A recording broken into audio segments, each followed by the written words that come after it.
श्री स्वामी समर्थ. मी प्रांजली. आपली कोणतीही इच्छा पूर्ण होण्यासाठी, अगदी कोणतीही इच्छा पूर्ण होण्यासाठी, तुमचं लग्न झालेलं असेल किंवा तुमचं लग्न झालेलं नसेल, तुम्ही ताई असाल, दादा असाल, अगदी कोणीही, म्हणजे आपली इच्छा पूर्ण होण्यासाठी या नवरात्रीमध्ये दुर्गा सप्तशतीचे जर आपण संकल्पयुक्त 14 पाठ केले किंवा 9 पाठ केले तर दसऱ्यापर्यंत, म्हणजे या नवरात्रीमध्ये आपली जीही काही इच्छा आहे, जीही मनोकामना मनामध्ये ठेवून आपण दुर्गा सप्तशतीचे पाठ केलेले आहेत, तर नक्कीच या नवरात्रीमध्ये आपली इच्छा पूर्ण होते, असा अनेक जणांचा अनुभव आहे. फक्त हे पाठ करत असताना आपल्या मनात हवी श्रद्धा आणि विश्वास.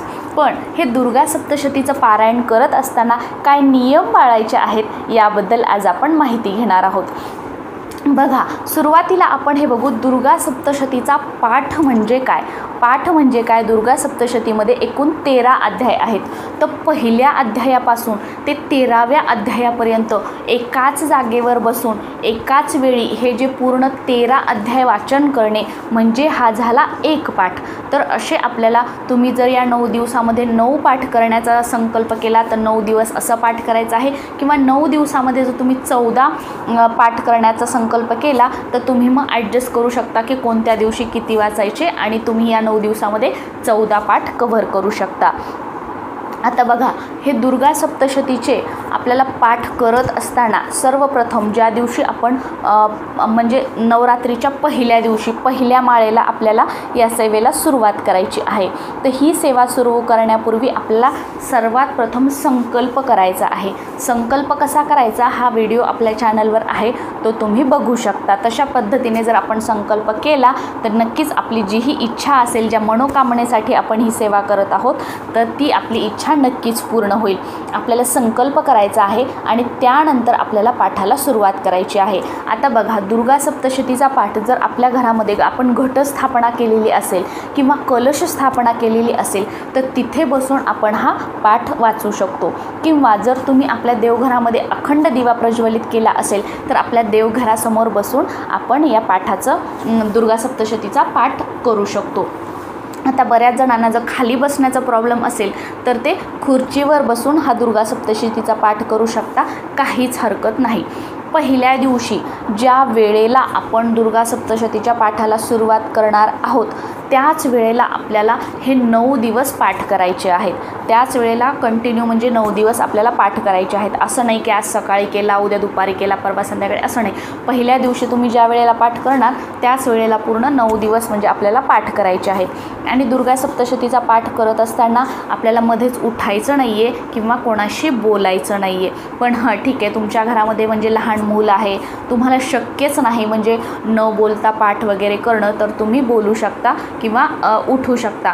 पण तुम्हाला शक्य असेल तर आपल्याला बोलायचं नाही आहे किंवा उठायचं नाही आहे. आणि दुर्गा सप्तशतीचा पाठ आपल्याला सकाळी जर अंघोळ झाल्यानंतर केला तर अतिउत्तम. आणि प्रयत्नच करायचा आहे की भलेही हे 9 दिवस आपल्याला सकाळी लवकर उठणं का होईना, सकाळी लवकर उठून दुर्गा सप्तशतीचा पाठ करायचा आणि आपल्या कामाला जायचं किंवा आपल्या कामाला लागायचं, म्हणजे दिवसभर आपण मोकळे. पण तुम्हाला सकाळी जर शक्यच नसेल तर तुम्ही दिवसभरामध्ये कधीही दुर्गा सप्तशतीचा पाठ करू शकता, काहीच हरकत नाही. दुर्गा सप्तशतीच्या पाठाला सुरुवात करण्यापूर्वी आपल्याला त्या पोथीला हळदी कुंकू व्हायचं आहे, फूल व्हायचं आहे, देवघरामध्ये दिवा लावायचा आहे, अगरबत्ती लावायची आहे. आपण ज्या इच्छेसाठी हा पाठ करत आहोत ती इच्छा बोलायची आहे.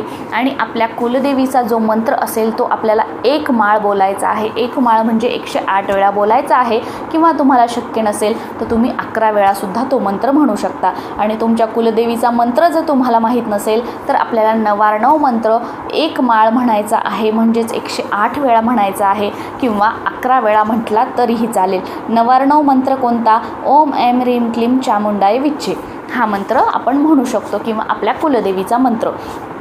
आणि त्यानंतर आपल्याला पाठाला सुरुवात करायची आहे.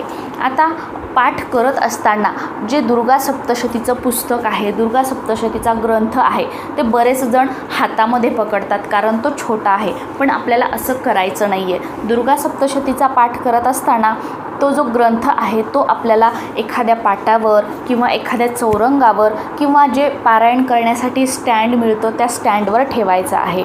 आणि तो ठेवण्यापूर्वी त्याच्या खाली आपल्याला एक लाल कापड ठेवायचं आहे आणि त्याच्यावर हा ग्रंथ आपल्याला ठेवायचा आहे.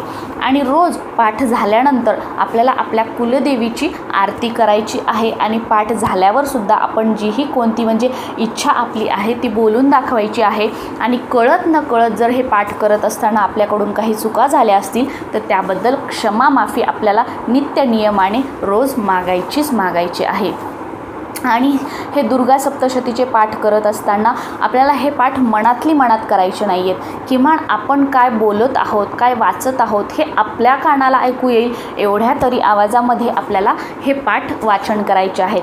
कारण हे जे मंत्र स्तोत्र आहेत याचे उच्चार आपल्या घरामध्ये पसरले तर आपल्या घरावरील वातावरण प्रसन्न होईल. आपल्या घरामध्ये जर आजारपण असेल, सतत कटकटी होत असतील, वादविवाद होत असतील, काही नकारात्मक ऊर्जा असेल, निगेटिव्ह एनर्जी असेल तर या सर्वांचा नाश होतो.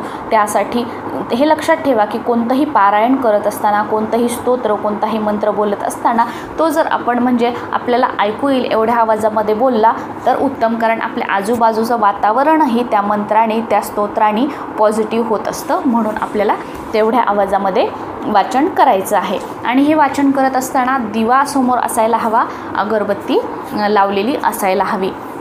आणि बघा हे नवरात्रीचे 9 दिवस हे पारायण करत असताना आपल्याला 9 दिवस ब्रह्मचर्याचं पालन करायचं आहे.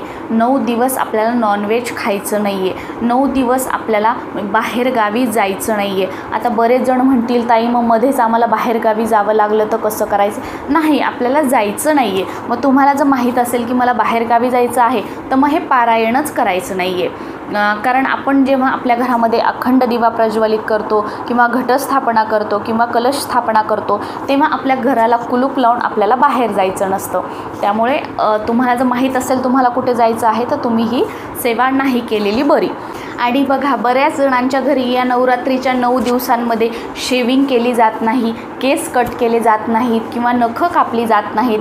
तर आपल्याला तुम्हाला शक्य झालं तर या 9 दिवसामध्ये या गोष्टी आपल्याला पाळायच्या आहेत. आणि या 9 दिवसामध्ये शक्य झालं तर आपल्याला बेडवर झोपायचं नाही आहे, खाली चटई टाकून किंवा सतरंजी टाकून जमिनीवर आपल्याला झोपायचं आहे. आणि या 9 दिवसामध्ये जर आपल्या घरामध्ये कोणी सवाष्ण आली, कोणी कुमारिका आली तर त्यांचा अपमान करून, त्यांच्यावर रागराग करून आपल्याला त्यांना म्हणजे पाठवून द्यायचं नाही, हाकलून द्यायचं नाही. आपल्या घरामध्ये या 9 दिवसात कोणीही जरी आलं तर आपल्याला त्यांना मान सन्मान आणि पाणी प्यायला द्यायचं आहे, चहा विचारायचा आहे किंवा दूध विचारायचं आहे. आणि हळद कुंकू लावून जर शक्य असेल तर ओटी भरून त्यांना पाठवायचं आहे. या 9 दिवसामध्ये आपल्या घरात आलेल्या कोणाचाही आपल्याला अपमान करायचा नाही आहे. आणि या 9 दिवसामध्ये आंघोळ न करता आपल्याला दुर्गा सप्तशती ग्रंथाला स्पर्श करायचा नाही आहे किंवा घटाला किंवा देवाला स्पर्श करायचा नाही आहे. स्वच्छ आंघोळ करूनच आपल्याला हे जे सगळं म्हणजे पूजा वगैरे आहे ह्या सर्व गोष्टी करायच्या आहेत. आणि हे 9 दिवस आपल्याला ब्रह्मचर्याचं पालन करण्यासोबतच घरामध्ये स्वच्छतासुद्धा ठेवायची आहे. रोजच्या रोज आपल्या घरामध्ये झाडू असेल, क्लिनिंग असेल ही व्हायलाच हवी. आणि या 9 दिवसांमध्ये जर सुतक पातक आलं तर आपल्याला ही सेवा करायची नाही आहे. तुम्हाला जर शक्य झालं तर तुमच्याकडे कोणी ब्राह्मण असतील, गुरुजी असतील तर त्यांच्याकडून तुम्ही हे तुमचे राहिलेले पाठ पूर्ण करून घेऊ शकता किंवा तुमची मित्र असतील, मैत्रीण असतील त्यांच्याकडून हे पाठ करून घेऊ शकता. आणि जर म्हणजे शक्यच नसेल, कोणी करणारच नसेल तर मग तुमचं ते सगळं झाल्यानंतर तुम्ही नवरात्र संपली तरीही वाचलं तर चालेल, ते पाठ केले तर चालेल. कारण आपण संकल्प केलेला आहे. त्यामुळे आपल्याला जेवढ्या आपण पाठांचा जसं की 9 पाठांचा असेल, 14 पाठांचा असेल संकल्प केलेला आहे तेवढे पाठ आपल्याला करणं म्हणजे हे अनिवार्य आहे. तेवढे पाठ आपल्याला करणं आहे. आणि रोज म्हणजे शक्य झालं तर हे नियम पाळा की ज्या वेळेला पहिल्या दिवशी आपण पाठ केलेला आहे त्याच वेळेला 9 दिवस आपल्याला पाठ करायचा आहे आणि त्याच जागेवर बसून करायचं आहे. आणि ते पाठ करत असताना तिथून उठायचं नाही आहे. आणि हे जे दुर्गा सप्तशतीचे पाठ आहेत हे खूप श्रद्धेने आणि विश्वासाने करा. कारण हे पाठ करत असताना आपल्याला खूप छान छान असे अनुभव येतात. म्हणजे बऱ्याच जणांना देवीचं, आपल्या कुलदेवीचं दर्शनही होतं आणि खूप छान छान म्हणजे गोष्टी आपल्या घरात घडतात, घरातलं वातावरण आनंदी राहतं. आणि या पाठाने काय होतं, जर आपल्या घरात एखादी चिडचिड करणारी व्यक्ती असेल, आजारी व्यक्ती असेल, तर त्यांचं आजारपण दूर होतं हळूहळू, म्हणजे ती औषध उपचारांना प्रतिसाद देऊ लागते. एखाद्या व्यक्ती चिडचिड करत असेल त्याची चिडचिड कमी होते. आणि अशा बऱ्याच गोष्टी आहेत की ज्या दुर्गा सप्तशतीच्या पाठाने आपल्या घरामध्ये चमत्कारिकरित्या बदल घडून येतात. त्यामुळे खूप श्रद्धेने आणि विश्वासाने, म्हणजे हे जे नियम सांगितलेले आहेत हे खूप छोटे छोटे आहेत आणि पाळायसाठी खूप अवघड आहेत असंही नाही. यातील जमलं तर प्रत्येक नियमाचं पालन करा, किंवा जेवढे नियम पाळणं शक्य होईल किमान तेवढे नियम पाळून तरी आपल्याला ही सेवा करायची आहे. बघा, एखादा जर नियम पाळणं होत नसेल आणि त्यासाठी जर आपण ही सेवा करत नसू तर हे अत्यंत चुकीचं आहे. कारण काहीही न केल्यापेक्षा काहीतरी केलेलं बरं. त्यामुळे आपल्याला ही सेवा करायची आहे. आणि रोज म्हणजे हे नियम ठेवा की सकाळी आणि संध्याकाळी आपल्या कुलदेवीची आरती आपल्या घरामध्ये व्हायलाच हवी. ते जर शक्य नसेल तर किमान जो म्हणजे पाठ आपला झाल्यानंतर तरी आपल्याला आपल्या कुलदेवीची आरती करायची आहे.